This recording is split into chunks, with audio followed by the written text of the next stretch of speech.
All right. So I'm Bill Podelka, and I'm a landowner in the town of Caroline, and I know the board appreciates input from everywhere in the state. But if the board agrees, it might be nice if speakers would announce where they're from, at least. And at least hopefully the board's probably more clear than we are, where everyone lives. It should not matter tonight whether or not you oppose or favor gas drilling, because that's a separate issue that we will fight on a separate day. The question tonight is whether or not the town should enact a moratorium to give the town some important time to deal with issues that would be raised if gas drilling comes to town, or if it comes to a town nearby. It doesn't have to happen in Caroline for the impacts we felt in Caroline. So what's on the table tonight is a moratorium, and I favor the board passing that moratorium. I appreciate you brought that up. The intent is to make sure that we, the taxpayers, are not left holding the bag if gas drilling happens around here, and I really appreciate that. And I also appreciate the fact that you wish to protect some of the important aspects of Caroline in terms of our natural resources and view sheds as well. All those are important goals. So indeed, one way to do that is to ban gas drilling, and in my book that's a good thing, but I don't expect everyone to agree with me. But even if you don't agree with me, I think you can understand that having the taxpayers pay for the road damage or the water damage and everything else is not the way to go. And so I think that in general we actually could agree to take this give the board this important time to set up protections in our town. So I favor the fact that you're going to designate sensitive areas, and Tony certainly addressed the question. I don't think any old area should be a critical environmental area. That was not what the town did. You carefully gathered information. It's supposed to be a critical environmental area based on the qualities of that place. You're talking to me, Bill. You're not supposed to talk to me. So similarly with aquifer protection, all these are important things. And whether or not there's gas drilling, industrial site plan review and road protection are important things for the town. Frankly, I don't care if it's a big logging company coming in. I don't want to pay for the roads to be fixed. I think there's important things to put in place anyway. So anyway, the elephant in the room, of course, is gas drilling. So quickly to address a couple of things, we will talk about banning gas drilling another day. But if you think that this is going to bring a lot of jobs to town, take a look at what's going on around. If you think this is going to replace all the oil that we import, take a look at the numbers. There's not nearly enough gas to do that. Certainly not enough gas in upstate New York. It reduces by about 5% the amount of gas we import. All that is hogwash put out by the gas industry. Don't begin to believe it. Thank you.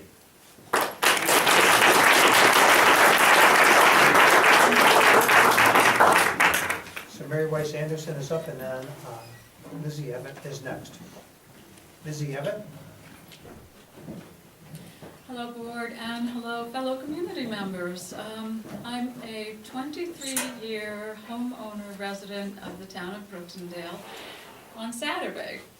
I've raised my family here. My husband lives here in this nice little home that we have over on Brooktondale Road. We love this community. I go out and I walk every weekend when I have time around this community. The water resources are so incredibly wonderful and unique. They mean a lot to me, and I think they mean a lot to everybody here.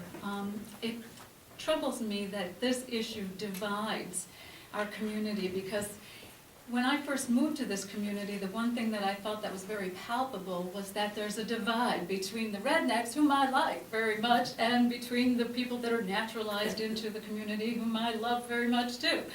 But I also appreciate the values that both have, and I'll give you an example. Let me just tell you, when we first bought our house in Brooktondale, a few months later, we had a water test. We had a snobbery water test. We had people coming in, friends, grandparents, and everybody coming in, bringing their water from their houses, and we actually stacked them up and we tasted them, because Rich and I were saying, this water is so awesome. We just love the water in our house.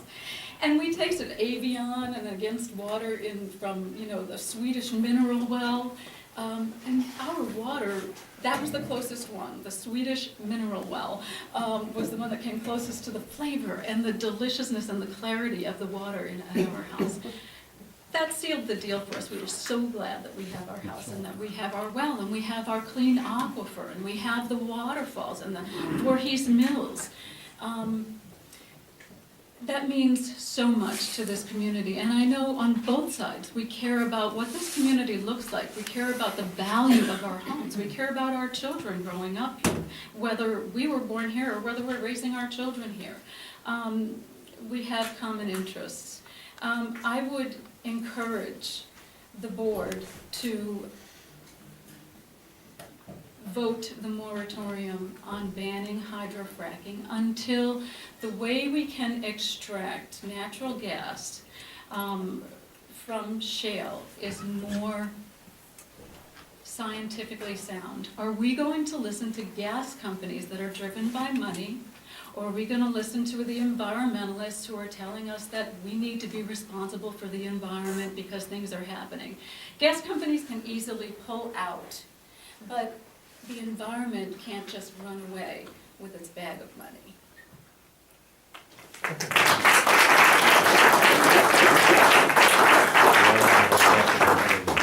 Lizzie Evans and then Sue Pierce Kelly on that.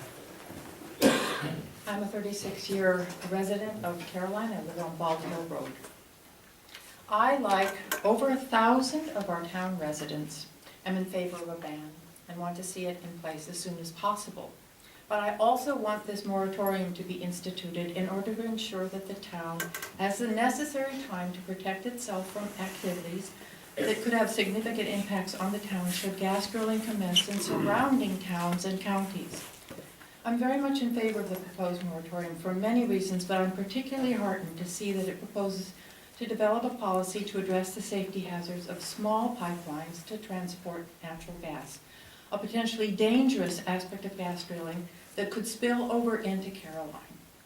Certain large interstate drilling pipelines are regulated by the Federal Energy Regulatory Commission, and some intrastate pipelines are regulated by the Public Service Commission, but those that are left are glaringly not within the scope of the draft SGICE, which means that the DEC has no intention of exerting any control over the safety of this environmentally problematic aspect of the gas drilling, and thus local governments like ours are left with the burden of monitoring them.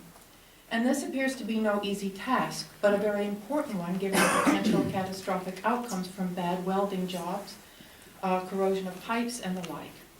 When a high-profile company like Spectra Energy that specializes in gas pipelines has recently been cited by the U.S. Department of Transportation Pipeline and Hazardous Materials Safety Administration for 17 inadequacies in its pipeline safety operations and procedures, including pipeline surveillance, emergency plans, and welding procedures, you get an idea of the problems associated with pipelines.